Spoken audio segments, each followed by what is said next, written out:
Today, a truck rammed into a huge group of people near Tel Aviv. Arab language media is reporting that this is a terrorist attack.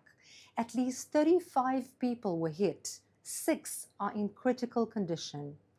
While we are waiting confirmation from official authorities, Israel's people have actually faced multiple ramming attacks in past months. Imagine on your way to work, someone passing by was so filled with hatred that they decided that they would try to murder you and dozens of innocent people around you. That is the enemy that Israel faces. On 7 fronts and at home, there are people who would end their own lives just to end ours. That's why Israel's people are fighting for their lives. That's why Israel's troops, many of them ordinary people, taken out of regular life and drafted for months on end into reserve duty, are putting themselves in harm's way. They are doing what they must to ensure that tomorrow is safer for their families at home. Some of them were protecting Israel's people from up in the sky. You've no doubt heard of Israel's strikes in the Islamic Republic of Iran yesterday. Over 100 of Israel's Air Force planes attacked military targets across Iran. Targets included ballistic missile production facilities and Iran's air defense capabilities. Without air defense, the Iranian skies are exposed to further strikes. Israel knocked down Iran's walls, but did not burn down their cities, nor did it hurt the Iranian people, whom Israelis do not hate nor wish to hurt.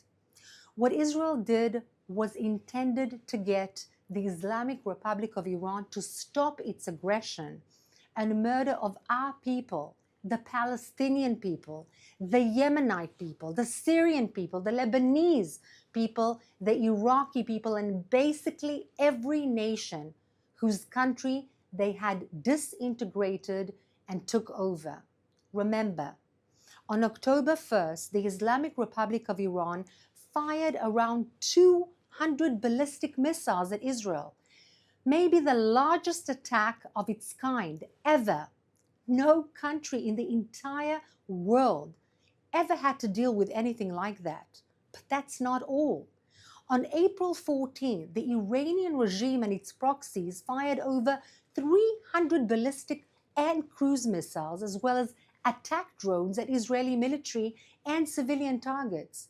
Since October 8th of last year, Iran's terror army in Lebanon, Hezbollah, fired around 15,000 Iranian rockets, missiles, and drones at people in Israel. And October 7th of last year, Iran's terror proxies in the Gaza Strip launched this war with the deadliest day for the Jewish people since the Nazi Holocaust. This is in addition to multiple attacks from Iran's terror pirates in Yemen, the Houthis, the Iran-backed Shia militias in Syria and in Iraq. In Tehran right now, there's a massive billboard threatening Israel with yet another October 7th massacre. Hamas multiple times said they would repeat the October 7th massacre just given the chances. And Hezbollah just released a video explicitly announcing they are targeting tens of towns and villages with all of their civilians in Israel. This is not a normal reality, not by any standards at all. Not one other country in the entire universe has to put up with such a situation. You see, as a mother of 4 children, every time a motorcycle drives by, every one of the kids is on edge, as it sounds like the sound of a siren. Staying for hours on end 17 times a day in the safe room with children, given the incessant barrage of rockets from the Islamic Republic of Iran and its proxies, is not something which any country can demand of Israel to normalize. And yet people who lived in the south of Israel had for over 20 years prior to October 7th a reality in which they had rockets flying over their heads from Hamas in Gaza. And that was supposedly normal? The world did not condemn the Hamas nor the Islamic Republic of Iran once. Think about that.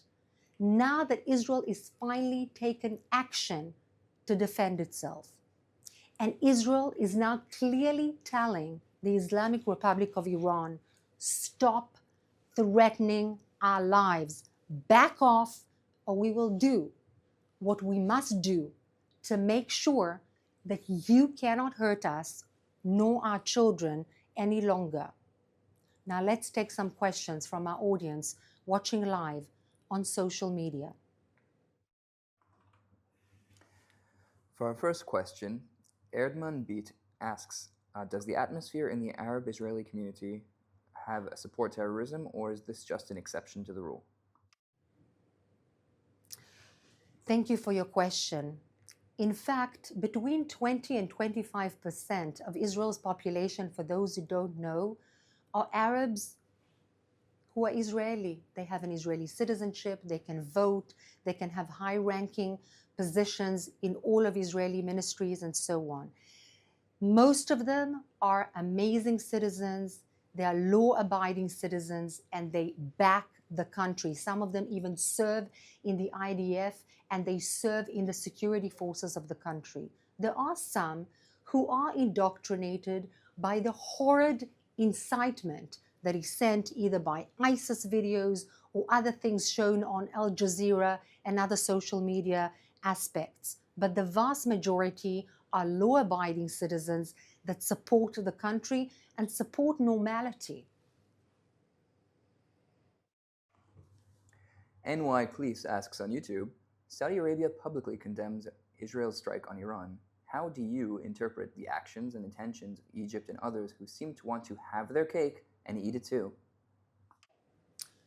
Very often, for those who understand the mentality of the Middle East, get it. There's a declarative aspect and there is the reality, what they really mean. It's usually between the lines and not the line itself. In other words, there is a sort of a condemnation, a fairly weak condemnation from Saudi Arabia, but in actual fact, they are not even mentioning the word Israel. Here, they are basically thankful for Israel that is doing the job for them, not only Saudi Arabia, but all Arab regimes that want stability within their country. They don't want the extremism, whether it's Shiite extremism led by the Islamic Republic of Iran or Sunni extremism led by Qatar. They don't want that because that is also a threat to their own regimes as well. And they therefore support Israel and the fact that it's trying to take away those threats from the entire world and especially from the region. Hillary Granfield asks on Instagram, is there a hostage deal ongoing with Egypt to release the hostages? If so, please explain. So at the moment, there is something that's cooking. All of the details are not quite clear at the moment. The Hamas are again saying they are not willing to receive a temporary ceasefire. The Israeli side is not saying much, but there are very high-ranking persons moving to Egypt, to Cairo, and also talking with Qatar in Doha.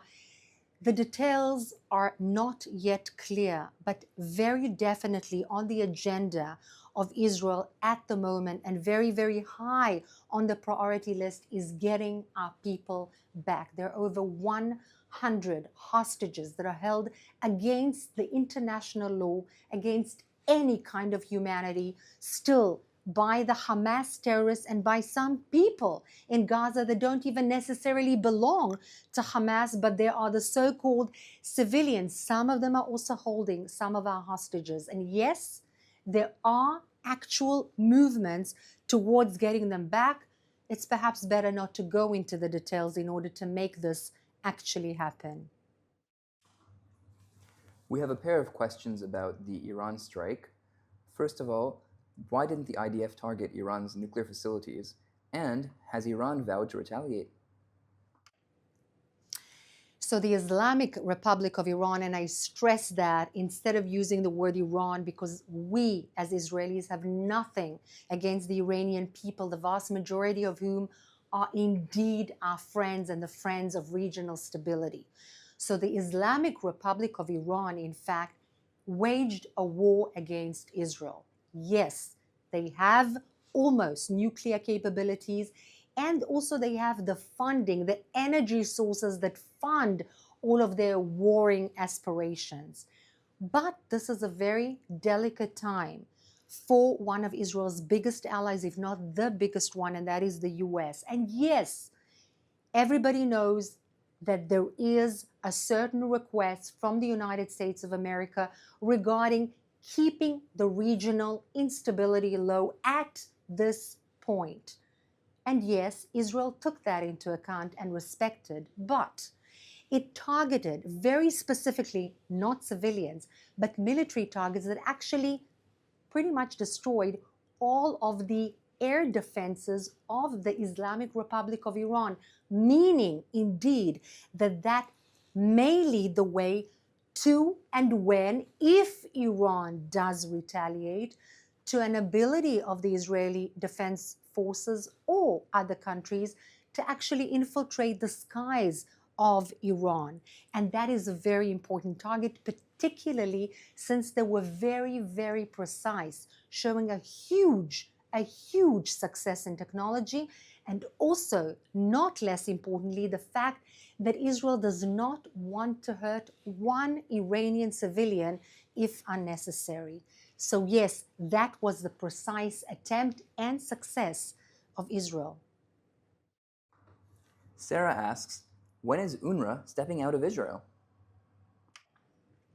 If it was up to me, it would be yesterday. But there are certain steps that need to take place in a democratic country with a legal system, and that's what Israel is. And there is a legal process taking place to make away with this particular arm of the Hamas, of the designated terrorist organization that is in place not only in Israel but in other places. In fact, in the West Bank, in Gaza, actually lending a hand to the terrorists to make sure that what they want implemented is in fact implemented. It's absolutely unreal that the entire international arena is funding with taxpayers' money this organization that should have been made away with tens of years ago. So as far as I'm concerned, yesterday, it'll take a little bit more time, but God willing, it will happen soon enough. Thank you, Ruth. And for our last question, Norse Mythology on YouTube asks, what can citizens of other countries do to help Israel? My apology, could you please repeat that question? What can citizens of other countries do to help Israel? Brilliant question. Perhaps the best one. Why? Because it gives you the power to do. And that's what I appreciate the most. Every single one of us can do.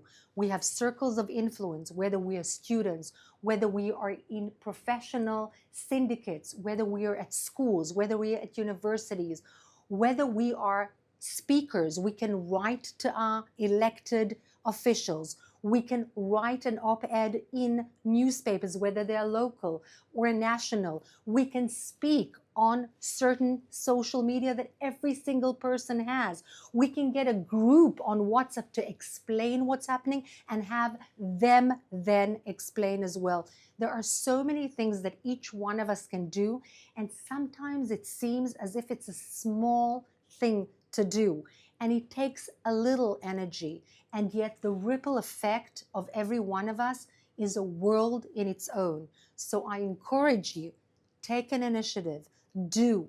You make a huge difference, and thank you for asking that. Thank you so much for being with us. As you know, the clock was moved in Israel, so tomorrow at 3 p.m. Israel time from the winter clock, we'll see you again. Take care.